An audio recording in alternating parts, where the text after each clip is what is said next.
আমরা অনেকেই অ্যামাজন থেকে আর্নিং শুরু করেছি। এখন আমরা পেমেন্টটি কিভাবে নিব, আজকের ভিডিওতে দেখাবো কিভাবে অ্যামাজন এফিলিয়েট অ্যাকাউন্টে আপনি পেমেন্ট মেথড সেট আপ করবেন। যখন আমাদের অ্যাকাউন্টে $10 হয়ে যাবে, অ্যামাজন কিন্তু আমাদেরকে অটো পেমেন্ট সেন্ড করবে যদি আমাদের ব্যাংক অ্যাকাউন্ট অ্যাড করা থাকে। আমরা যদি জানুয়ারি মাসে ইনকাম করি, সেই পেমেন্টটি কিন্তু তারা সেন্ড করবে মার্চ মাসের শেষের দিকে। তাহলে চলুন আমরা ভিডিওটি শুরু করে দেই। প্রথমেই আমাদেরকে পেওনার অ্যাকাউন্টে লগ ইন করতে হবে। পেওনার অ্যাকাউন্টে এসে আমরা ম্যানেজে ক্লিক করব।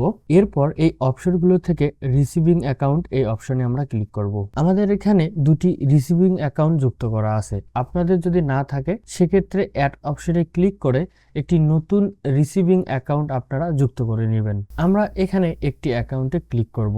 এখানে আমরা ইউএসএ একটি ব্যাংক দেখতে পাচ্ছি। ব্যাংকের নাম, ব্যাংকের address, routing number, Swift code, account number, account type এবং অ্যাকাউন্ট হোল্ডার নেম। এখন আমরা অ্যামাজন এফিলিয়েট অ্যাকাউন্টে চলে যাব। আপনারা যারা অ্যামাজন এফিলিয়েট অ্যাকাউন্ট ক্রিয়েট নিয়ে সমস্যায় আছেন, তারা আমাদের কাছ থেকে সার্ভিস নিতে পারেন। মাত্র 299 টাকায় আমরা একটি অ্যামাজন এফিলিয়েট অ্যাকাউন্ট দিচ্ছি। আপনি ফ্রেশ অ্যাকাউন্ট পাবেন আমাদের কাছ থেকে। আপনার নিজের নাম ব্যবহার করে, নিজের ইমেল ব্যবহার করে আপনার ডিভাইসে অ্যাকাউন্ট করে নিতে পারবেন। আপনার ফোন, ল্যাপটপ অথবা কম্পিউটার, যে ডিভাইসে চান আমরা সেই ডিভাইসে আপনাকে অ্যাকাউন্ট করে দিব। আমরা অ্যাকাউন্ট সেটিংয়ে চলে আসব। আমরা যদি 3 ডটে ক্লিক করি, তারপর দেখতে পারবো অ্যাকাউন্ট সেটিং। এখানে ক্লিক করে চলে আসবো, খুঁজে বের করব চেঞ্জ পেমেন্ট মেথড। ঠিক এই অপশনটিতে ক্লিক করব। আমরা সব কান্ট্রি থেকে কমিশন নেওয়ার জন্য সবগুলো কান্ট্রি অ্যাড করে রেখেছি। আপনাদের শুধুমাত্র একটি কান্ট্রি থাকবে, united state. Bank account add করার জন্য ব্যাংক অ্যাকাউন্ট এই অপশনে আমরা ক্লিক করব। এরপর দেখতে পাচ্ছি আমাদের এখানে দুটি ব্যাংক যুক্ত করা আছে।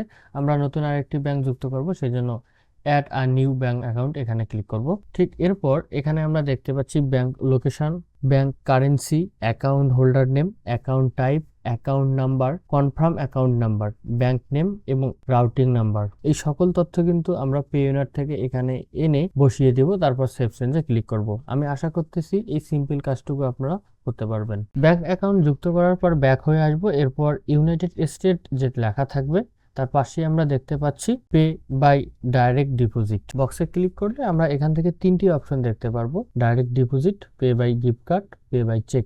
আপনারা পে বাই গিফট কার্ড এবং চেকে নেবেন না, ব্যাংক অ্যাকাউন্টে আপনাকে পেমেন্টটি নিতে হবে। সেই জন্য একটু আগে যে ব্যাংকটি যুক্ত করলাম আমরা, সেই ব্যাংকটি এখান থেকে সিলেক্ট করে সেভ চেঞ্জে ক্লিক করব। যখন আমাদের $10 উপরে আর্নিং হয়ে যাবে, তখন কিন্তু 2 মাস পর আমাদের পেমেন্টটি আমাদের পেওনার অ্যাকাউন্টে তারা সেন্ড করে দিবে। তো আজকের ভিডিও এ পর্যন্তই থাকলো। যদি কোনো সমস্যা ফেস করেন, অবশ্যই কমেন্ট বক্সে কমেন্ট করবেন। আর যদি কারো অ্যামাজন এফিলিয়েট অ্যাকাউন্ট প্রয়োজন হয়, আমাদের সাথে যোগাযোগ করতে পারবেন। আমরা একদম কম প্রাইসে আপনাকে দেওয়ার চেষ্টা করব। শুধুমাত্র আমরা নিচ্ছি 299 টাকা। আপনি 299 টাকা দিলে আমরা আপনাকে একটি fresh Amazon affiliate account create করে দেব আপনার ডিভাইসে, আপনার ফোনে অথবা আপনার ল্যাপটপে অথবা আপনার কম্পিউটারে। আপনি যেখানেই আপনার অ্যাকাউন্টটি ক্রিয়েট করে নিতে চান, নিতে পারবেন। আমরা সার্ভিস দিয়ে থাকি।